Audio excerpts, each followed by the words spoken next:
Hello and welcome to Understanding Narcissists. Thank you so much for joining me. In this episode, I want to talk about when a narcissist needs your help. Now, this is kind of an interesting topic because it doesn't really jive with my view that narcissists don't improve and they don't really heal. You can't fix them. As it stands currently now, we do not have the means to really actually help them. It's a somewhat fatalistic view, and of all the exceptions I've noted in my videos, things where I've been not necessarily wrong, but there's been some variance, some unprecedented type things happening where narcissists surprise us somewhat, or there's differences in the behavior I've described. Well, this is not one of them. I don't really see ever narcissists improving. In fact, across the board, what I find is that they never improve. They never get better, and they actually get worse. That's really unfortunate. However, I don't think that means that will always be the case. Naturally, there's a few things we can do to help alleviate this problem. It's a longer term view, but I think a lot of the incidences of narcissism can be reduced with good parenting. That's a topic in and of itself, but I do think that this probably isn't something that is entirely genetic and that it's mostly environmental. That's good news. That's a very good thing. Looking at the shorter term, however, what can you do about narcissists? What can you do aside from protecting yourself and your loved ones about them that maybe can help and alleviate their issues? So without giving too long and convoluted an answer to this question, I would like to break it up into two parts. When you can actually help a narcissist, and when you can't. We all know those moments, those odd moments, where we see the human side of a narcissist. I won't say that they're exposed or vulnerable per se, but you can tell very much that they are people. And that's a nice thing to see, because they act like they aren't people so much, most of the time. So when you see this kind of tender side, and it usually kind of takes the form of a child, they kind of have you see kind of their childlike vulnerability. That is not, unfortunately, an opportunity to really help them exactly, but it is something where I do feel like it's a moment you can do some good, whatever good that brings. There are those times when, say, you're related to narcissists and you're going to be around them sometimes. It's kind of a pleasant thing to be able to experience that, and hopefully for them when they are more open to interaction and not so much manipulation. Those times exist, and I haven't really touched upon those because, and really, when it comes to the real weight, the legwork of dealing with narcissists and protecting yourself, it really doesn't have a lot to do with it, that tender side to them. It isn't really relevant to that situation, to that consideration. But nonetheless, it is still there. And I've seen it in most narcissists. It's a like I say, it's a heartening thing to see. It can be a little disconcerting because it's kind of strange and unusual from how they usually behave. But for whatever it's worth, there is that moment when you can support them and you can help that human side of them. And maybe trying to participate in something that is healthy and constructive. It is there. It's usually there, I'll say. I'm not going to say every single narcissist has that. But I've seen it in the ones I've known for the most part. And the other consideration is that, of course, it could be a trap.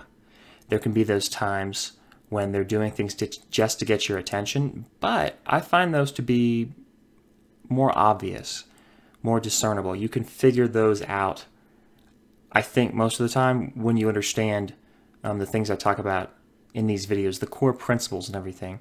Because the manipulative stuff kind of stands out. They're kind of good actors, but they're also really bad actors. The way they convey, the way they portray everything. Once you get to know them and understand the whole narcissism complex and the abuse cycle and everything, you know what they're trying to do at a certain time. You get that sort of emotional foreshadowing, and you can feel it. You feel it in your gut. You feel it in your chest. You know it's coming. But with this, it's a very different side to them. The vulnerability, the childlike, almost demeanor, the way they carry themselves, their body language. And, it's up to you. Like I say, I don't really think there's a whole lot you can do to help narcissists, but that doesn't mean that sometimes you can't enjoy your time with them. Again, it's conditional. If they're dangerous, then of course not. But there can be moments where maybe there's a little bit of a connection going on, and that's a good thing, a healthy thing to share. Enjoying time together. I guess I wanted to do this video because it doesn't have a lot of utility. When I make the other videos, I want them to be extremely useful. But this one really is not terribly useful because, like I say, there's that other side, which is when you really can't help them, which is most of the time. And even when you're helping them with something, you're doing good for them, it's not going to change them. I've never seen it change them, because as soon as that stimulus comes back, whatever it is that sends them into that mode, that narcissistic personality, that behavior, however it's organized, however it's set about in their mind, it kind of just all withdraws back, that vulnerability, that tenderness. It doesn't stick around. Maybe it's the real them. Maybe it's how they really feel. But it doesn't overtake them. It's not something that's going to compel them, for the most part, in their daily lives. But you may see it, and it may still be there. And I do want to be comprehensive in my coverage of narcissistic behavior, and so it's worth mentioning. Maybe it's really significant. Maybe it's the key to something. I have not seen it. I have not seen that it is useful in actually helping them in combating the narcissism. It doesn't mean it's something you can't share with them and enjoy with them, like I say, for whatever it's worth. Because I also don't want to put you in the position where you open up, because that's really going to be your weakness and your vulnerability, is you're going to respond to that and you're going to open up, even if it is genuine. Even if they're sincere in their vulnerability, is it still really safe to expose yourself? Maybe it's a trust but verified type of thing. I find it's pretty good to be strong around a narcissist, to kind of exude some kind of personal strength, whatever that means. Just that you're sure of yourself and you carry yourself well, and you have to remain somewhat unfazed by them. And it's not that you can't be vulnerable. There's strength to vulnerability too. There can be a strength to exposing your weaknesses, or what they may think of as your weaknesses, and not overreacting to their attempts at manipulation and to hurt you or control you. Because it's really the reaction where they draw their strength and their energy from. It's really from your hurt that they kind of take all of that in, and it empowers and emboldens them. I just want to leave you with the idea that maybe you can enjoy something with a narcissist while being able to communicate honestly with them, openly, and with your strength. And as you continue to get stronger, that can be more of an option in your relationship with them, so that you're not going to be hurt. They're not going to be embedded into your life and be able to condition you back into that abuse, but you can have some contact with them, because that's just a reality that has to be brought up. That's going to be the situation with a lot of people. It's not so simple as, cutting all ties, trekking out and taking off and doing your best to recover and get better and have no connection with them anymore.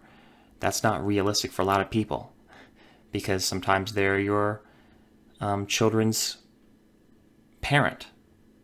Sometimes you're related to them, and that's something you have to figure out, and it's just something I want to consider in the future, because that's the reality for a lot of people. Anyway, I hope you like this video. Like it if you do. Share it with somebody you think might benefit from it. Comment in the comment section below about how you deal with narcissists that you can't necessarily get away from, where that's not terribly practical, and how you know them, and really that vulnerable side that I'm trying to bring out here, because it's a curious thing for me that it exists, and it doesn't disprove anything I've talked about, but it's there nonetheless, and that makes it important, even if I don't know what it means entirely. If I don't know if that should change your behavior and how you interact with them. Just tell me what you think about that, and what your experience has been, and how you've dealt with things like that, where it fits into your life and your big picture, because I'd like to see it, and I think other people would like to see it too. So thank you for sharing. Thank you so much for watching. Subscribe to the channel if you haven't already, and I will see you in the next episode. Bye.